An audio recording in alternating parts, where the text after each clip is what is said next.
name, Benny? Matt. What's your surname, Matt? I just do this for a sort of hobby, and like I say, I just go around doing this, so I tend not to give my name out all the time because people are always asking me. I just don't want it running. Obviously, we just want to make sure nothing untoward's going on. That's the only reason I'm asking. Well, there isn't. It's only pictures of the marked cars. What's your surname, Matt? Car pictures. Like I said, I don't want to give me surname out. I'd rather not. I'm only taking some pictures of the police cars. As my colleague explained, obviously it's a bit odd you're doing like mock. It's not odd. Have you not seen on like YouTube and Flickr and stuff? But not outside police bases. Oh yeah, definitely. I've seen loads of videos of police cars whizzing down the road and stuff. Yeah. They're not coming out of police bases. If you go on YouTube and you Google any police station, you'll see videos of it. Is that from you or from other people? Well, no, from loads of people. Yeah, I do, but again, it's not something I give out because it's obviously you get people commenting on the videos and stuff, and it's just I sort of like keep it private for a small audience, just like family and friends and stuff. From the very beginning, the officers set the wrong tone. Instead of calmly observing and understanding the situation, they rush into asking for personal details. Their first move is demanding the auditor's last name, not because of any clear offense, but simply because they find his presence unusual. That single choice already exposes a troubling gap in their grasp of public rights. When police lean on personal discomfort rather than actual law, it undermines the very professionalism they're expected to uphold. What stands out here is not a threat, but the officer's own unease driving their response. And in policing, discomfort should never replace legal justification. Something that feels out of the ordinary isn't automatically suspicious, and certainly doesn't make it unlawful. The right to record in public is well established, and officers are expected to know this. Being filmed may feel inconvenient, but feelings aren't laws. Their reaction makes it clear that instead of protecting freedoms, they were more focused on controlling what they didn't understand, and that's where the real problem begins. I said, I've not got any problems with you videoing the cars, the police officers or anything like that. Yeah. And I have said before, but all I'm concerned about is that you're videoing officers' private cars, which again, you know, we can't really stop you doing. Yeah. Because you just said that if those people were that way inclined, they would just simply come down here and do it themselves. So how do I know that's not what you're here for? That could be the case for anyone that walks past.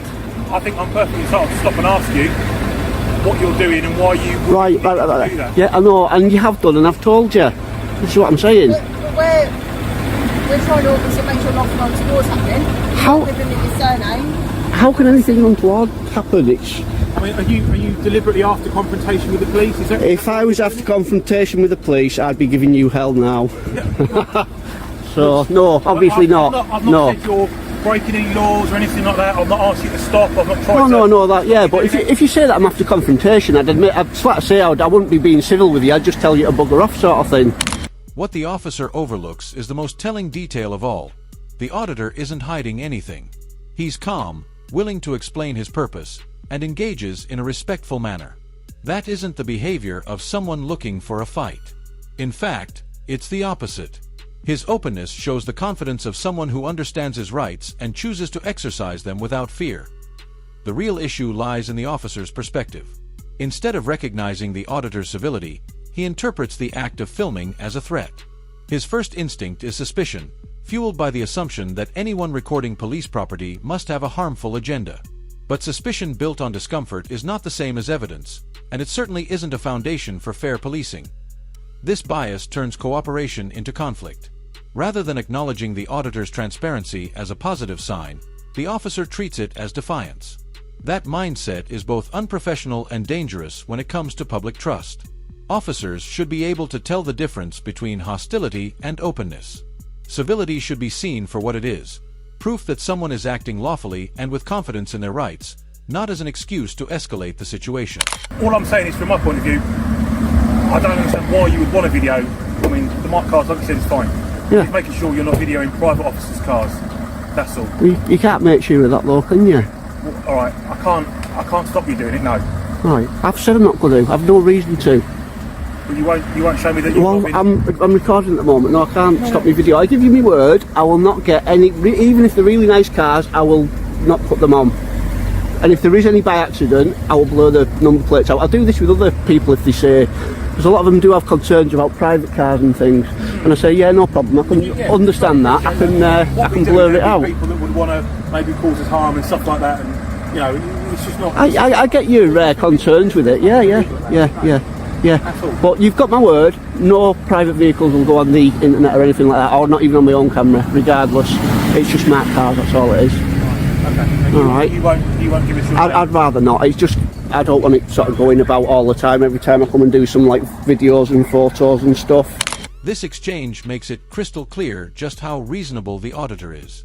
Even though he has no legal duty to address the officer's personal concerns, he takes the time to reassure him anyway. When the officer mentions the possibility of private vehicles being filmed, the auditor doesn't brush it off. He promises that, regardless of how appealing the cars might look, they won't be part of his footage. And if any license plates accidentally make it into the frame, he'll take the extra step of blurring them out. That kind of response is more than just polite. It goes well beyond what the law demands. It shows a willingness to cooperate, to respect personal privacy, and to maintain civility even under unnecessary scrutiny. This isn't the behavior of someone out to provoke, it's the behavior of someone demonstrating responsibility and fairness. The disappointing part is the officer's reaction. Rather than acknowledging this effort or appreciating the auditor's compromise, he ignores it. Instead of giving credit for the auditor's respectfulness, the officer circles back to the same demand for personal details, still trying to justify his discomfort. In doing so, he overlooks the very proof that the situation is being handled with fairness from the auditor's side. Have you had no one down at this one before doing videos and stuff or pictures? So, I'll be honest, we have had people down here. All right, yeah. And sometimes these people are fixated people, so they may have mental health problems, they may be obsessed with the police, yeah. They may wish to do police officers harm. It's people's temper, people's mood can change, people are not being stopped and spoken to. So this I think you've worked that out with a pair of yous that I'm perfectly all right and I don't mind being spoken to. I don't know you at all. I know the police have stopped someone out here, was armed with a knife, and he had come down here specifically to cause harm to the police, which is why we're speaking to you now, to make sure you're not one of these fixated people who's going to do us harm. Definitely not. Like I say, I've explained what I'm doing. I'm just here to take pictures and some videos of the marked cars leaving, and that's it. So. The officer's response in this moment speaks volumes, and not in a good way. When the auditor calmly asks a simple question about whether people have recorded at the station before, the officer has every chance to give a straightforward answer. He could have just said, "No, it's not something we usually see here," and left it at that. But instead, he takes the conversation in an entirely different and much darker direction. His reply shifts from a reasonable observation to an alarming generalization. "We've had people down here before, but those individuals were fixated, possibly struggling with mental health, maybe obsessed with the police, or even looking to harm officers." That leap isn't just unnecessary, it's a deliberate attempt to frame lawful activity as something suspicious and dangerous. This kind of reasoning is deeply troubling because it doesn't just ignore the reality that filming in public is legal, it paints those who do it as potential threats. Rather than recognizing that auditors all over the country engage in this practice as a form of accountability, the officer instead chooses to link the auditor to instability and hostility. It's a subtle but powerful way of discrediting a lawful citizen by associating them with danger, and it highlights just how skewed the officer's mindset has become in this encounter. Right, mate, but as you say, there's some current crime really, lots of terrorism, especially right-wing terrorism as well. That's why we've come out to speak to you. Right, it's you should be all aware you've had memos regarding people doing photos and videos. They're all over YouTube, so that's what I'm doing. That's fine. Have you got your ID on them? No, you're not getting me ID, you're not getting me details. No. And even if I did, you wouldn't be getting it. Why is that, though? Because you're not entitled to it. Yeah, we have, yeah. We'll just do a bit more. Was I alright with you about it, you two? I was perfectly fine, wasn't I? You were perfectly fine. Explained everything, yeah. I even helped the chap who got stuck in there. Got myself grazed knees, guys. Yeah. So what's your first name? Sorry. Matt. Matt. Yeah. The issue we've got, Matt, is you should travel all the way from north. It doesn't matter where I've travelled from. It doesn't matter if I've travelled from. It doesn't matter if I've travelled from France to do it. Road, I can understand why it brought you to here. It doesn't matter. I could come here from 1,000 miles away just for the day, and it won't matter. If I want to do that, I'll do it. You've got to understand, mate. It's my job is to obviously confirm who you are and why you're here. It's not your job to confirm who I am and why I'm here. No, it's not. It's none of your business, that. The officer's attempt to frame travel distance as suspicious is not only misguided, it's completely baseless. The fact that someone has come from another town, another city, or even another part of the country doesn't automatically make their actions questionable. People travel every day for all sorts of reasons: tourism, curiosity, personal projects, or simply exercising their freedom to go where they please. None of those reasons are inherently suspicious, and none of them transform lawful activity into a crime. By focusing so heavily on where the auditor came from, the officer exposes a clear lack of objectivity. Instead of evaluating the situation on its actual merits, he begins grasping at straws to justify a sense of suspicion that isn't backed by evidence. Even more troubling is the underlying message: this idea that traveling from outside the area somehow signals dangerous intent. That line of thinking is not only flawed, it borders on discriminatory. It implies that being an outsider is enough to warrant suspicion, which undermines fairness and equal treatment under the law.